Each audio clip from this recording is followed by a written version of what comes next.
எதிர்வரும் 22ஆம் தேதி தனது 10வது பிறந்த தினத்தை கொண்டாடுகின்ற இலங்கையின் புகழ்பூத்த பாடகர் திரு வேலூர் பத்மஸ்ரீ நாள் அன்பு புகழ்வி ரோமியோவுக்கு இனிய பிறந்தநாள் வாழ்த்துக்கள். சிக்குமங்கி சச்சப்பப்பா,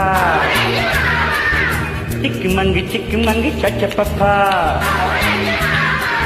சிக்குமங்கி சச்சப்பப்பா, சிக்குமங்கி சச்சப்பப்பா, சிக்குமங்கி சச்சப்பப்பா, இனிய பிறந்த வாழ்த்துக்கள். சச்சப்பப்பா. சிரித்து வாழ வேண்டும், பிறர் சிரிக்க வாழ்ந்திடாதே. சிரித்து வாழ வேண்டும், பிறர் சிரிக்க வாழ்ந்திடாதே. உழைத்து வாழ வேண்டும், பிறர் உழைப்பில் வாழ்ந்திடாதே. உழைத்து வாழ வேண்டும், பிறர் உழைப்பில் வாழ்ந்திடாதே.